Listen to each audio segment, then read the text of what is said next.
Happy Soggy Friday. Very soggy Friday. Yeah, it feels like fall right now, doesn't it? Very much so. Very much so. All right, let's dive into our weekend roundup for today. That was a heck of a parish mission. Great crowds. Very big crowds. Anybody who went, you realize you probably needed to get there about 45 minutes early, or you were going to be parking across the street at Satchmo's. So that was very, very impressive. It was so great to have everybody out there. We were unable to live stream it, unfortunately, but we had a wonderful, wonderful time. I know Father Sishko was great, and we're so grateful to everyone that came out and made it a wonderful occasion. And that was because we asked him, can we live stream, and he expressly told us no. So it wasn't a... this isn't our decision. Yeah, it wasn't a lack of planning or effort, no. But just the desire of the speaker. So we've also got a QR code survey in the bulletin this weekend that you can give comments about the mission or maybe other ways that you might be able to get more involved in the parish and see how God is maybe calling you to help serve the church. So you can participate in that beginning this weekend, I believe. It is, yeah. And just let us know, because we don't want the parish mission and enrichment to be something that happens every 10 years. It won't be every year probably, but your feedback helps us then kind of direct the next one. Yep. You know, the next time we have a mission, hopefully in a few years. Yep. So keep that in mind. Yeah. We also had the Fire and Ice Gala coming up in just 2 weeks. It's going to be very, very exciting. I know I'm very excited. Yeah, there's a lot of good prizes. And prizes. We're part of some of the prizes as well. Yeah, we are a prize. You got a hiking trip, I believe. That's right, yeah. And I've got a blues game with me. I don't know what that says about each of us. Maybe you're more athletic. I'm just sitting sit somewhere and eat, I guess. Yeah. I don't know. But anyone can participate in the silent auction and the raffles, regardless of whether or not you have a ticket to the gala itself. You can see the bulletin for a number of the items that are there, but you can text the word IW Gala 21, no spaces, IWGALA 21 to 76278. And you will go directly to online bidding. They'll send you a link, and you'll go directly to the online bidding for the auction, and you can enter into the raffles as well. There's some awesome prizes in there. So and even if you don't have a ticket to the gala itself, you can still support the parish and get involved with the raffles and other things. So hope you can join us in 2 weekends. It should be a great time. Yeah, and I think Mary and her committee, the auction committee, will be putting up little QR codes. Really read them carefully, because she may put them near church, so you think you're getting your worship aid, and she's already tricking you into going to the bidding website. Yes. But we'll try to make it easy for you to participate. Yep. And then Trunk or Treat is maybe happening tonight. I guess it'll depend on the weather, what happens. It will. If it does, it'll be 5:30 to 6:30 p.m. We have over 80 families signed up. Yeah, so I think the rain should be over by then. I just checked the weather. Okay, good for you. Hopefully it'd be nice. It'd be nice if it did. Yeah. It'd be very nice if it did. If it doesn't, the candy you were going to give to the kids, please bring to the rectory. No, please do not. For me, not for him. Yeah, not for me. I need it like a hole in the head. Yeah. So, we're also about to begin the month of November, obviously, but November in the church is also the month of remembrance of the dead. It's the month that we pray for all of those who have died, especially within the past year. November, of course, begins with All Saints and All Souls Day, a great reminder to remember those who have died. And it's just a good time to kind of reflect on that. The trees are dying. It's getting a little bit darker and colder and dreary. It's maybe a seasonal reminder, if you will, of our mortality. And so we're called to pray for those who have died. So the Book of Remembrance will be put out beginning this weekend. And in that book, you can write down the name of a deceased loved one who has died within the last year, since last All Souls Day on November 2nd. And prayers will be offered throughout the month of November for all of our faithful departed. We'll have our Mass of Remembrance next Saturday, November 6th at 10 a.m. in the church. That'll be again for all those who have died. And also we have a beautiful, beautiful banner that's hand calligraphied. I guess that's the word, calligraphied. It is now. It is the word. It was written here with what we have, so we're going to assume that spell checked it and didn't shoot it down. Yeah, so calligraphied by parishioner Carol Savage, of all of those who have died within the past year. It's very, very beautiful. So it's just a good reminder to pray for those who have died. Yeah, and if I know I do, when I write in the names of my friends and family who have died, even if they died 5 years ago, 10 years ago, that's fine. We're going to pray for them. So don't worry about that. And really, I know many of you are listening to Father Mike Schmidt's Bible in a Year podcast. Those of you that are were less than 60 days away from completing the whole thing. But one thing that he said a couple weeks ago really struck me is he said, I don't know if it's a Jewish proverb or what have you. They always have these great little sayings. But one of them was that the sort of like real death is the last time someone says your name. That's when someone actually dies. And just reflecting on how at some point in probably most people's existence, there will be a last time that someone says their name.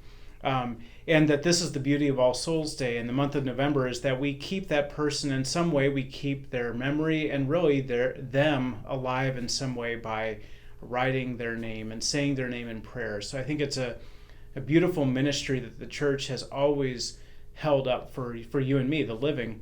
Part of our job as living members of the body of Christ is to pray for those who can't pray for themselves. We keep their name from never being uttered again by saying and praying for them. Yeah, that's really beautiful. Yeah, so make really sure is. and kind of sort of bring the names of those you love, and even maybe those that you never met that were members of your family or members of your faith formation. Bring them to the altar so that we can continue to keep them alive in that way. Yeah, absolutely. Well, even though we are just beginning November, yes, it's not too late for Easter. Not too late for Easter? It's not too early to think about Christmas. And one of the ways that we're at least thinking about Christmas in an early way this year is with poinsettias that will obviously be used to decorate the church and the campus and just make everything much more beautiful in time for Christmas. So you can purchase for your own use anytime before November 21st. So you got about three and a half weeks or so, give or take, to purchase poinsettias. You can donate them to the sanctuary for Christmas in memory of someone by December 10th. They're $20, and you can choose the color either red, white, or pink. There will be an order form in the bulletin. Yes, that's always something a lot of people do every year. Yeah. Flower power, It's always kind a of. very beautiful Yeah. thing. And then Baptisms, Brooks William Cuppy, child of Patrick and Melissa Cuppy. Weddings, you had this Roy one. Ivy and Carolyn Peters. It was a wonderful ceremony last weekend. So Roy congratulations. came into the church. Roy came into the church back this past Easter. So it's been wonderful to be with him throughout that whole journey. Yeah, that's great. And then funerals upcoming. Thekla Spurnitis, mother of Gus and grandma of Jacob of our parish. And then Bill Kowalski Sr., father of Bill Kowalski Jr., and grandfather of Joe and Anna of our parish. Yeah. All right, readings this weekend. I admittedly have not gotten a good idea of what I want to preach on. The first reading in the gospel are basically the two great commandments. Love the Lord your God with all your heart, soul, mind, and strength, and your neighbor as yourself. Second reading's from Hebrews, all about the priesthood. What were you thinking of going with so far? So I'm not preaching this weekend, but if I were, here's what I would say, because I really like those readings. One is sometimes it's funny, it's not an either or when we say, love God above all things and love your neighbor as yourself. But sometimes in practice or in our actions, we end up maybe choosing to love God in a way that hurts other people. As crazy as that sounds, or we choose to love other people in a way that excludes God or even hurts God. Yeah. And either one of those scenarios is not a true charity. It's loving God and loving neighbor should always enrich the other. So it's just almost like a little examination of conscience. If the way I'm loving God is affecting negatively other people or hurting them, then I need to re-examine the way I'm loving God. Maybe it's the way I want to love God instead of the way he wants to be loved. And same thing with loving our neighbor. Sometimes we say, let me love you this way. And the person doesn't want to, or it's not helping them, or it's at the expense of us having a true and complete relationship with God. So I think it's important that we, just like in a marriage or a friendship, you can never say, hey, I am good friends, or I have a good marriage when I got engaged or when I got married. You have to continually feed that relationship and examine it and let it grow and sort of evolve. The same is true with love of God and love of neighbor. It can't be static. It is ironic because it was one of the little areas that I was kind of thinking about. There's in marriage prep and the preparatory materials that we have, there's always a question that stumps the engaged couple. It's like an agree or disagree statement that says good parents always put their kids' needs first. And the correct answer is actually no, because a good marriage, enriches the marriage, and from that, the kids are loved. Satan always tries to make it an either or, but God would say no, it is both and. By loving each other, I told the couple, you love your kids. Now, there are ways that you can be too devoted to yourselves and ignore your kids. Going to Hawaii every week, yeah, leaving the kids exactly. alone. Yeah. So and it's the same way with God and neighbor.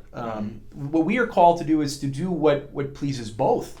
That's the mean, if you will, that we're called to strive. So that might be my homily this week. One thing I see a lot as a priest, and I'm sure you do also, is we think of we throw it away, like love your neighbor as yourself. Yeah. But there are a lot of people in our world that don't know how to love themselves in a holy way. Right. And there's a lot of perfectionism and self-hatred and unwillingness to forgive my past mistakes and sins.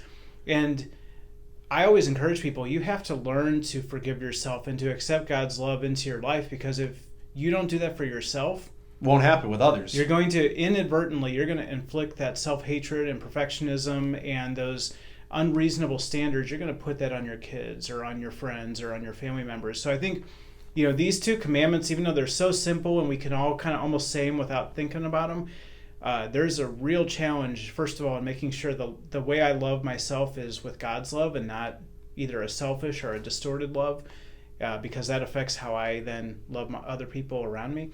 And then secondly, just making sure my love of God and love of neighbor are complementary rather than exclusive of each other. Right, exactly. So, that might be where I go this weekend. I don't even know yet, so we'll see. Anyway, we hope you all have a wonderful day. Try to stay dry, and look forward to seeing you this weekend. And we do say every year, I know you don't want it, sure, but I have to keep the tradition alive.